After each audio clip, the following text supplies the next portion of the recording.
What is going on, everybody? Welcome back to another movie theory with your host, as always, K-Mac Time. Today we're going to be talking about the world of Quentin Tarantino's movies and how they all interact and all fall in the same universe. Very, very cool stuff. Very, very interesting for sure. Now, the first thing I want to point out is just a couple pieces of evidence before we get into the bigger pieces of evidence.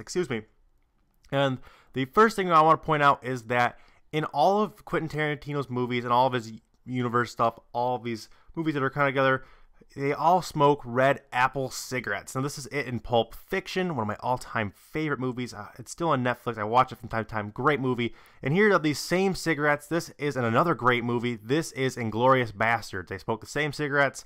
And another thing to point out is in all of these movies, they also eat what is called the Big Kahuna Burger. It's a fake burger joint, and it's in all the movies as well. I know it's in Pulp Fiction. And it's in a couple of other movies. This is another picture of it in Pulp Fiction of them eating one. Very, very small piece of evidence, but it is evidence nonetheless. But we're going to jump into what the actual theme of these back parallel universe is.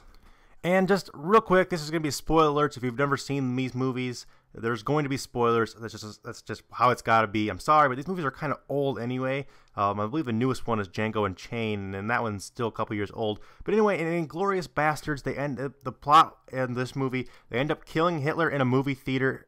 Very, very good movie. Great movie. I love this movie. They end up killing Hitler in a movie theater, and it was set off this alternate universe to ours, where in this alternate universe Hitler died in this movie theater, and it's off a whole new parallel universe next to ours. And in this universe, like I said, World War II did not end under siege with Hitler dying in a bunker in Berlin. He died in a movie theater. He was machine gunned to death, then burned in a cinema. But due to this monumental change in modern history, it kind of changed everyone's attitudes towards ultra violence. And it occurred in a movie theater, which kind of made movie theaters and pop culture more popular. It gave pop culture more of a role in this universe, and people paid more attention to it. And like I said, it desensitized most of the population towards mass violence. Some examples of this are Mr. Blonde casually carving off the ear of a police officer in Reservoir Dogs, or in Pulp Fiction when they blow off Marvin's face. These are just total classic examples of people's desensitization towards extreme acts of violence due to this whole chain of events of World War II ending in this way instead of the way it ended in the actual universe. So this is the beginning of the tip of the iceberg toward these universe. Now, the next thing to point out is that in this movie, which is Pulp Fiction, there's a character named Vincent Vega. He's played by John Travolta.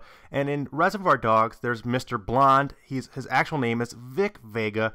And these two are, in fact, brothers in this alternate reality. So that is how those two movies are tied together. Another thing to point out is in Reservoir Dogs, Mr. White also discusses doing, quote, jobs with a girl named Alabama. Now, this may not sound very important, but if you think about it, in the movie, the Quentin Tarantino movie True Romance, there's a girl named Alabama. Very, very gory movie. Fits right in with the typical Tarantino flick. But is this movie True Romance that holds the key to this entire alternate universe.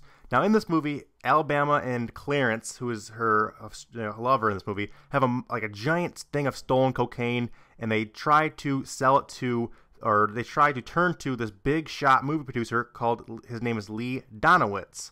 Now, come to find out that Lee Donowitz is the son of, get this, of the guy that murdered Hitler in Inglourious Basterds. His name is Donnie Donowitz, also known as the Bear Jew or Eli Roth in Inglourious Basterds. But they are in fact father and son. Now, in this, it's crazy that he killed, think about this, he killed Hitler in a movie theater, and then he died as well, but then his son goes on to be a director of films, and gory films too, and war films. I believe in this movie, he's directing a film called Coming Home in a Body Bag, which fits clearly along the storyline as, his father did all that kind of stuff.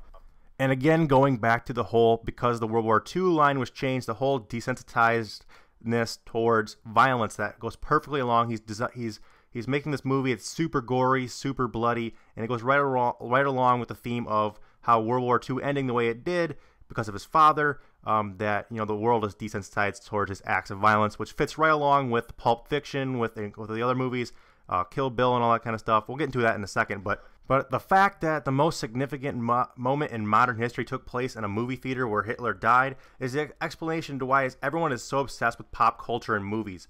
The movie theater itself has become one of the most significant locations in modern history and has become the basis of what people bestow their, everything they get from the movies is what they really hold on to.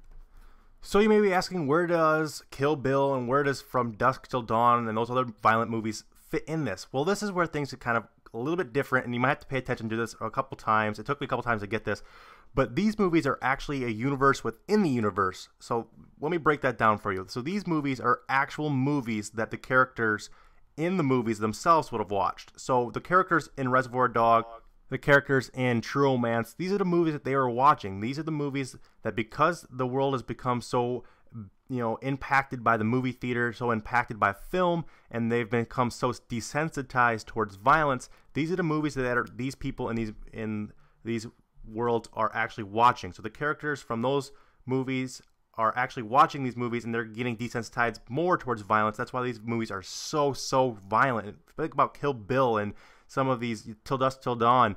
These movies are super violent. Now, there's a few things to tie in Django and Chains, but they're kind of shaky at best. But I thought I'd just throw up this picture right here and kind of give you guys a little bit of a breakdown, of a visual representation of what this theory is. I know it's kind of confusing. You guys might have to re-listen to this theory. I will leave a link in the description where you guys can go read more about this. I know I probably did a terrible job explaining it. It was really complicated. So I will leave that in the description, like I said. I hope you guys enjoyed this theory. I hope you guys learned something.